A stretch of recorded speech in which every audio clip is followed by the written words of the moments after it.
Salut à tous, aujourd'hui on se retrouve dans une nouvelle vidéo pour vous présenter un peu la fabrication de ce petit packaging. Donc c'est en fait tout simplement une petite carte que l'on va agrafer sur un sachet en plastique pour pouvoir afficher, accrocher le petit Hard Toys dans une boutique, n'importe où, dans votre salon, histoire d'avoir quelque chose de scellé quoi, et qui rend plutôt bien. Donc ça a été fait avec Photoshop. Donc je vous montrerai ça tout de suite, après la présentation du matériel nécessaire pour réaliser ceci. Alors pour réaliser ceci, dans un premier temps, j'ai utilisé ces sachets plastiques que j'ai acheté dans un magasin qui s'appelle Bureau Vallée. Donc qui est un magasin qui vend pas mal de matériel pour la bureautique, des cartouches d'imprimante et évidemment des enveloppes, ce genre de choses. Et donc là, ce sont 100 sachets, donc c'est des zips hein, qui font 12 centimètres de large par 18 centimètres de long. Donc il y en a 100 dedans. Donc j'ai acheté ça. Ensuite, il me faut un bout de carton. Donc c'est du carton pas très épais, que je sais plus où je l'ai trouvé ce carton, mais enfin, c'est le genre de choses qu'on trouve assez facilement, un peu partout, hein, que ce soit dans les grandes surfaces ou pareil à Bureau Vallée, vous pouvez peut-être aussi en trouver, hein. J'avais plusieurs morceaux comme ça. Ensuite, j'ai utilisé ce petit, massicot, cette petite guillotine, donc c'est, une lame comme ça, hein, qui se baisse. J'ai acheté ça à Emmaüs aussi, 5 €, vous voyez ici. Plutôt pratique. Alors, vous n'êtes pas obligé, vous pouvez utiliser des ciseaux, un cutter, enfin tout ce qui coupe quoi, hein, pour découper évidemment la petite carte. Ensuite, il vous faudra, alors ça je le montrerai après, du papier photo premium si possible pour avoir la meilleure qualité possible pour la petite carte. Donc moi ça c'est du papier Avery, toujours acheté à Bureau Vallée, en A4, 270 grammes. Il y a 25 feuilles et c'est brillant. Donc voilà, pareil, hein, on achète ça, ça vous le trouvez aussi partout, hein, je pense que même, dans des magasins comme Leclerc, tout ça, on doit pouvoir trouver ça. Sinon, Bureau Vallée, il y a pas mal de choix au niveau du papier.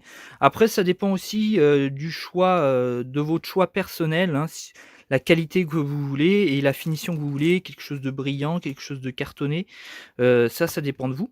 Sachant qu'après, l'image que l'on va imprimer, donc avec une imprimante laser, moi j'ai une Epson, qu'est-ce que c'est comme, imprimante? J'ai oublié, j'essaierai de le mettre dans le titre, enfin ou alors, dessous la vidéo. Donc c'est une Epson, une imprimante classique, hein, pas besoin de quelque chose de particulier. Donc on va le découper et on le collera sur ce bout de carton. Ça, c'est une colle, en bombe, colle permanente. Donc c'est plutôt pratique, ça permet de pulvériser sur le bout de carton que l'on a découpé et ensuite on peut coller vraiment facilement sans, en foutre partout avec des colles, type glu. C'est un peu salissant, la glu, quand on va venir appliquer le papier dessus, la glu, ne marche pas très bien.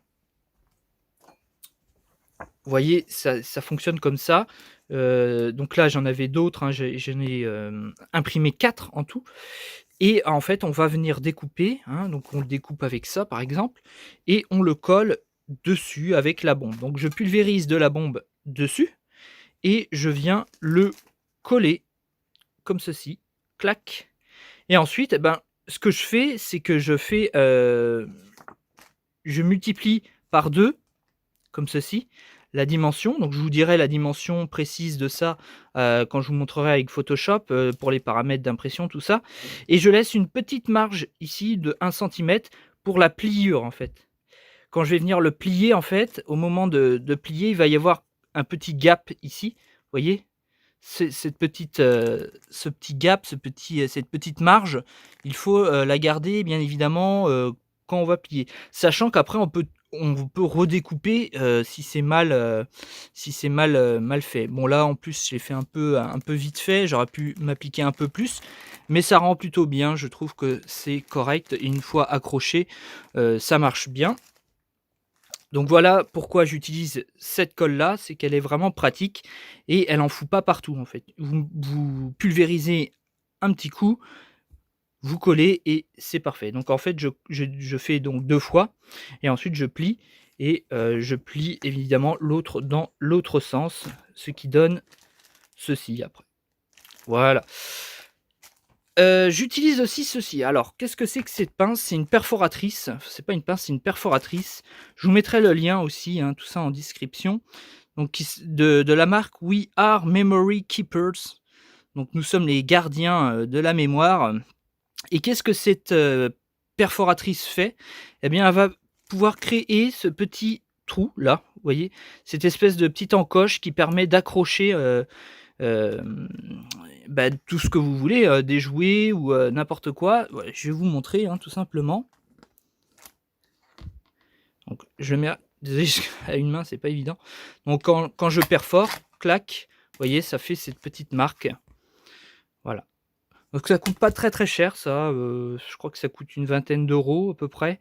J'ai acheté ça sur Amazon et bah, c'est plutôt pratique, hein. Après quand on veut l'accrocher, on a juste à le poser là. Sachant que là, j'ai fait l'erreur, vous voyez, de faire quelque chose d'un peu trop, fin. Même si c'est solide, vu que c'est du carton derrière, ça marche quand même. Mais essayez peut-être de bien quand vous faites, votre packaging, votre design, essayez de penser à ça, quoi. Essayez de faire une marge un peu plus grande. Comme ici, par exemple, ce charmant jouet Maître de l'univers, donc c'est, de la marque Super Seven qui fait ça. Vous voyez là, la marge est un peu plus grande, donc ce qui permet d'avoir une meilleure, tenue dans le temps. Là, ça risque peut-être de casser avec le temps, donc c'est à prendre en compte aussi. Voilà, voilà. Qu'est-ce qu'il nous faudra d'autre? Bah, pour l'instant, c'est tout. Ah oui, il nous faut évidemment aussi une agrafeuse, puisqu'après, une fois que c'est fait, on a juste à plier donc ceci, on le met par rapport au sachet plastique avec évidemment, ce que vous avez fabriqué dedans et on vient agrafer, vous voyez ici, hein. Donc une agrafeuse, n'importe laquelle. Désolé pour la qualité de la vidéo, j'enregistre, dans ma chambre et c'est très, très orange, très jaune parce que les murs de ma chambre sont jaunes donc la qualité n'est pas, parfaite. Mais voilà. Un petit peu ce qu'il faut pour faire ce genre de packaging. C'est très simple et comme, je vous ai dit, pas besoin d'une imprimante très, sophistiquée. Évidemment, l'idéal, c'est d'avoir des cartouches, pleines d'encre, hein, parce que des fois, on risque de manquer un peu d'encre pour faire ce genre de choses et ça peut dénaturer un peu le design, la couleur notamment. Faites attention aussi, ce qu'on peut mettre par-dessus, c'est un coup de vernis en bombe, par exemple. Moi, je ne l'ai pas fait là, mais voyez là, en mettant la pince, j'ai gratté un peu la peinture, enfin l'encre de l'impression et du coup, ça a fait ses marques. Donc ce qu'on peut faire, c'est mettre un coup de bombe, par exemple du vernis mat ou brillant, hein, ce que vous voulez, dessus. Soit, du vernis en bombe, soit du vernis, en bouteille, type, j'ai oublié le nom de la marque évidemment, enfin les vernis classiques qu'on applique au pinceau. Vous pouvez l'appliquer au pinceau, du vernis brillant ou du vernis mat. Ces genres de vernis, vous en trouvez partout dans les magasins d'art, type fourniture artistique, tout ça et bah, ça permet de protéger aussi l'impression, l'encre de l'impression pour éviter que dans le temps, ça se dégrade comme ceci. Voilà. Donc ça, c'est, optionnel évidemment et une fois qu'on a terminé, eh bien, on obtient ce, charmant petit packaging. Là, on verra mieux, qui rend plutôt bien, hein. Il y a un petit côté un peu, jouet vintage, un peu, qu'on retrouve notamment dans dans certaines ventes spécialisées, notamment dans les jouets et beh, ça rend vraiment très, très bien. Je trouve que c'est plutôt sympathique d'avoir ce genre de packaging. On peut utiliser aussi ceci, qu'on trouve aussi sur Amazon. Ce sont des couvercles en plastique. Je vais vous montrer ça. À une main, c'est toujours pas évident. Alors, si j'arrive à le défaire. Voilà. Et donc c'est pareil, ce sont des cards, en fait, on appelle ça des cards en anglais ou enfin c'est des étuis plastiques et que l'on vient ensuite coller sur une feuille en carton aussi.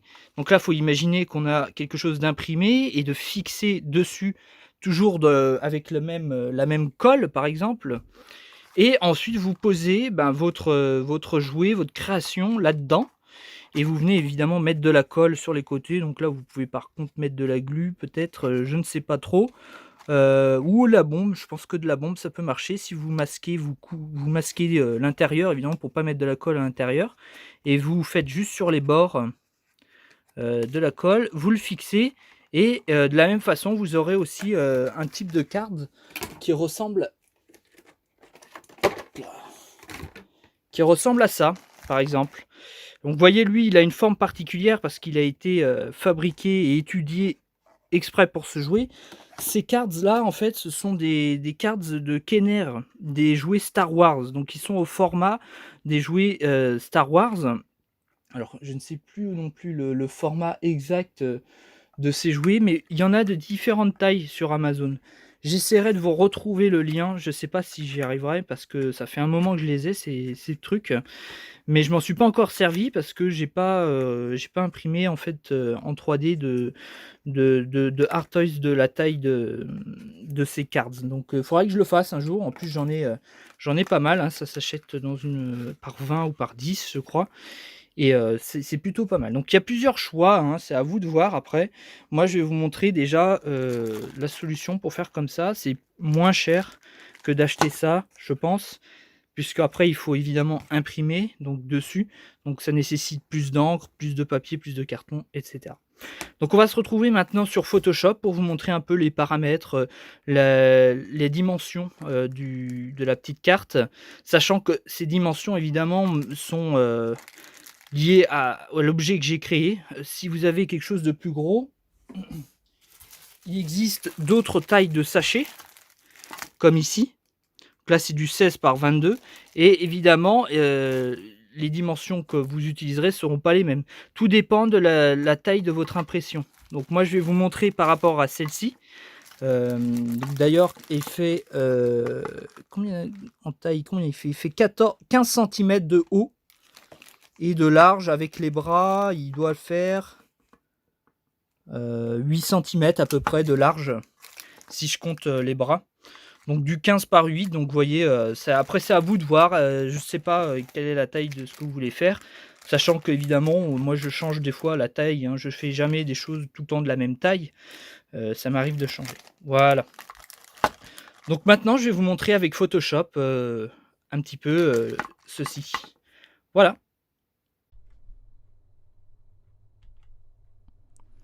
Alors nous voici dans Photoshop. Donc moi j'utilise Photoshop, vous pouvez utiliser le logiciel d'édition que vous voulez.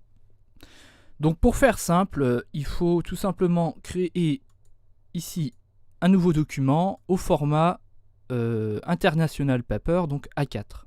Donc 210 par 297. Moi j'ai mis en CMYJ, enfin CMYK, qui est en fait cyan, magenta, yellow et K, je ne sais plus. Qui est en fait c'est mieux pour l'impression vu que mon imprimante gère ça. Résolution 300. Après c'est les paramètres de votre choix. Je vais pas faire un tuto vraiment où j'explique tout, j'explique juste les dimensions que j'utilise et surtout l'impression. Si vous voulez un tuto sur la création totale de ça, vous me le dites, j'en ferai un avec plaisir. Donc on a un nouveau document. Il y a une moto dehors.